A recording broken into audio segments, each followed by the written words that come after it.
Hello my friends and welcome back to my channel. In today's video I'd like to introduce you to a new HDR analyze tool, what I'm going to use moving forward on this channel. This one here. And yeah, I have to say right now, after testing this tool a little bit, it is just amazing. So no need for a $30,000 reference monitor.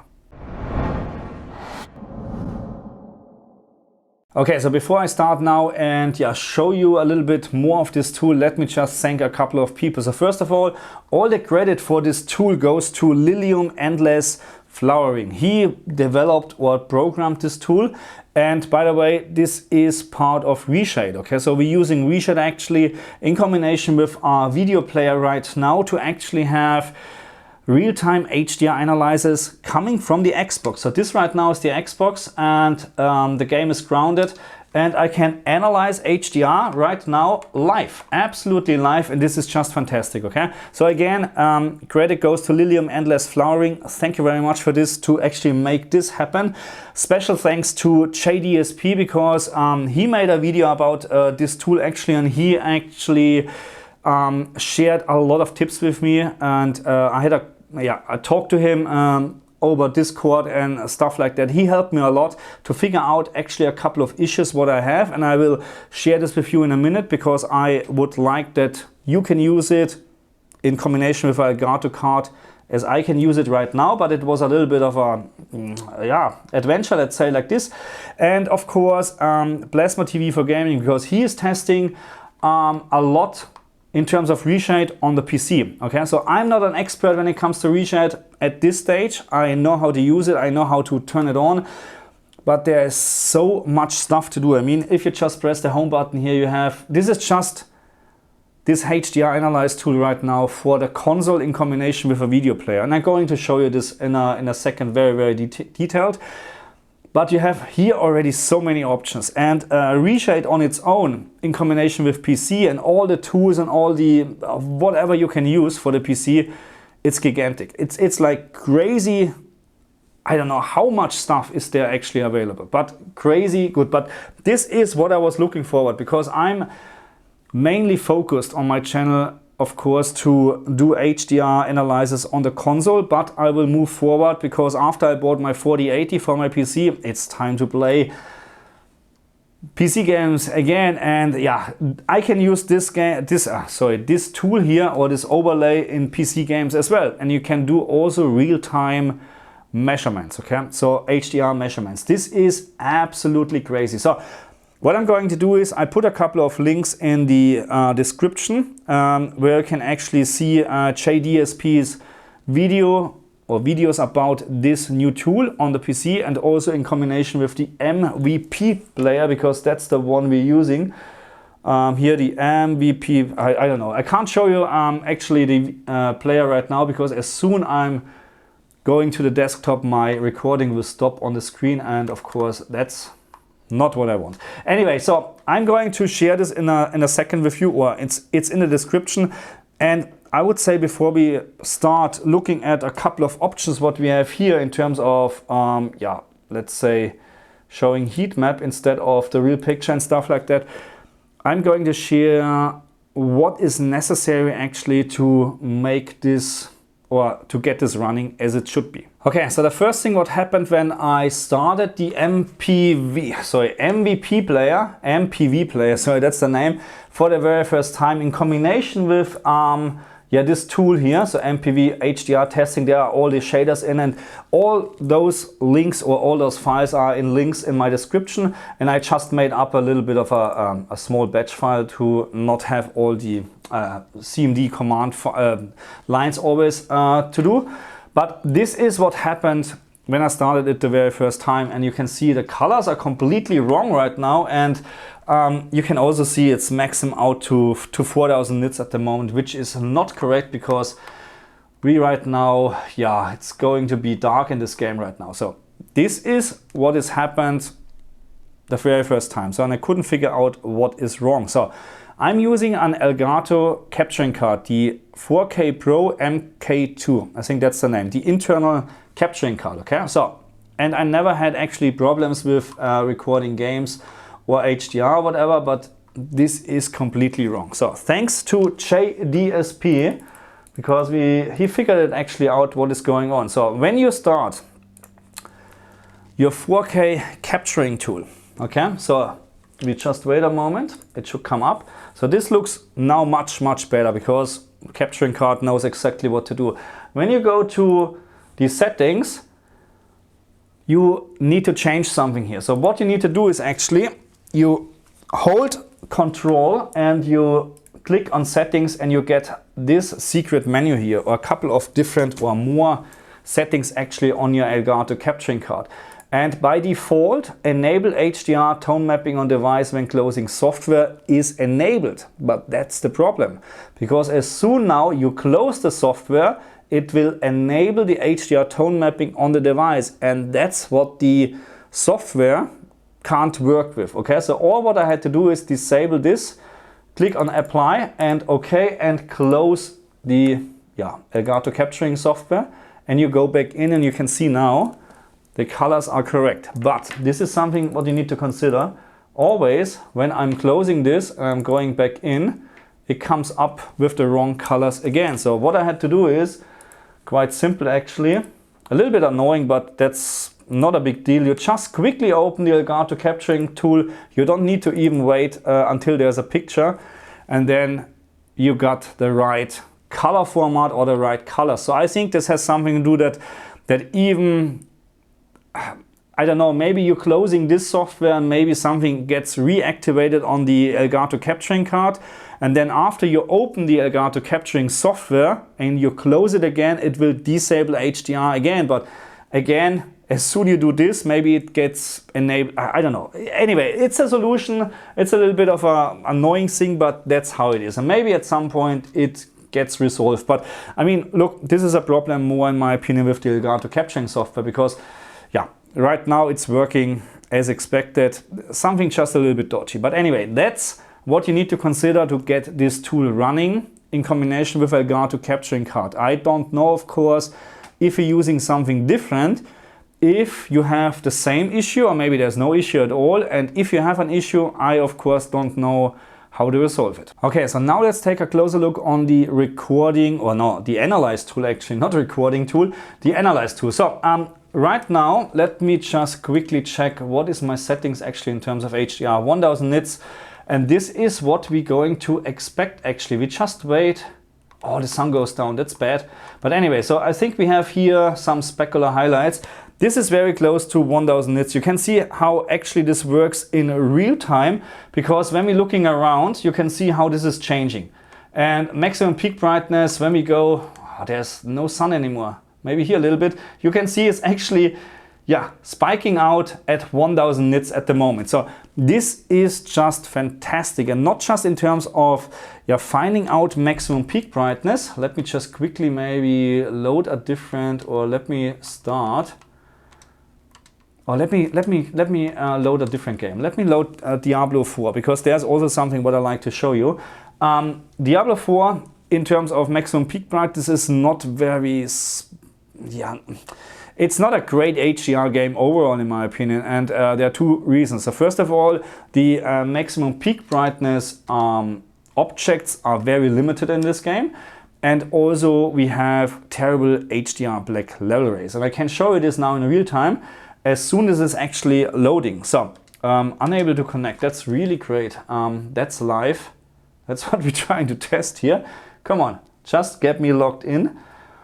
And we can also see with this tool, not just maximum peak brightness, we can also see if there's any HDR black level rays, which makes, of course, analyzing HDR games so much easier. Okay, let me just jump into my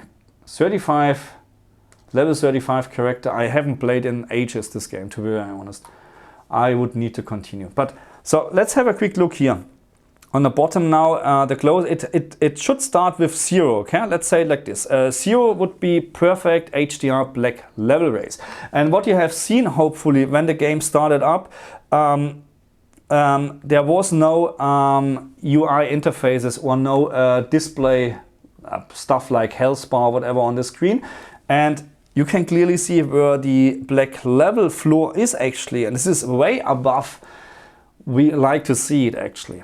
way above. So you can see that we have some static symbols. They are not changing. When I'm moving around, you can see there are objects on the histogram here which are not changing. Those are the static symbols. And you can see we have actually almost perfect HDR or almost perfect black level in the static symbols, but not in the current game. That's really, really bad. So the good thing is when we're going to, let's find a specular highlight.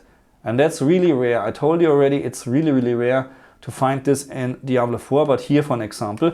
So what is good, that actually the maximum peak brightness in Diablo 4 is actually working as it should be. So when we go to game options and we have a look on the white point, maximum white point, we're just increasing this, let's say to 2000. Saving, and we go out, you can see it's now actually spiking almost to 2000. I'm very sure when we find a little bit better objects or test objects, it's perfect 2000 nits, okay? But that proves that the HDR in-game settings in Diablo 4 actually working. The problem what we have here is the terrible black level floor. This is so terrible. Look at this. I mean, I would not expect that we have a lot of very, very dark objects, but can you see here, this one is actually right now in the middle, which maybe is, I don't know, maybe it's this character here, I don't know, or something on the screen. This goes actually lower than the rest, but the rest, it is just way over brightened the whole game. That's why SDR looks so much better, or when you change, of course, the fine-tune dark area setting. So just keep in mind, changing now the fine-tune dark area setting will not change this at all, because this is the raw signal from the console, okay? So all what you do with fine-tune dark area settings or picture settings is after the TV receives the signal, okay? So this is something to consider. But you can see in terms of HDR black level raise, Diablo 4 is really, really terrible. That's why, yeah, without having the option fine-tune dark area settings on a TV, I actually recommend to play this game in SDR.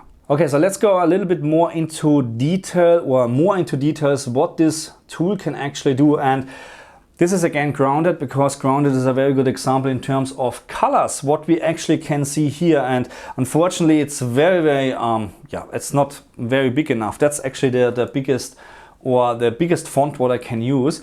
And it's not just about, again, peak brightness, it's also about to see actually what colors are actually used in a game to make sure there's really HDR color gamut enabled. And right now what you can see, mostly of this is actually BT709, which is just SDR, full stop, okay? We have a little bit, when we look now here, a couple of very small percentage DCI P3, which is, I wouldn't consider, if we have just 2% DCI P3, then it is HDR, okay? It's not. But you can also see sometimes, and I don't know why I can actually not stop this intro here, but you can see it's actually going up to 25% at some point. So that means we're using already extended color gamut, which is great, because this is exactly what we like to see in games. And I have to say, well, I'm going to move forward and I'm going to review a couple of games like Cyberpunk for sure. That's my next project, because I like to review Cyberpunk before the download content comes out, and then I will do it after the download content again to make sure maybe they change something in terms of the HDR black level floor, because it's also terrible. And also I like to review Red Dead Redemption, because I really like to know if this what the HDR quality is in this game actually. So, but what I like to show you, of course, is also this menu here, because we can change a couple of things, and there are many more, how should I say, overlays to select, but I found the only thing what I need is really the HDR analyzing tool, which is this one. And then you have a couple of settings here. So let me just move on here to go out here, because then we have a couple of colors and I can show you actually. So you can see at the moment it's really just 99 or 100% BT709 color space. So there's no HDR color space needed at the moment.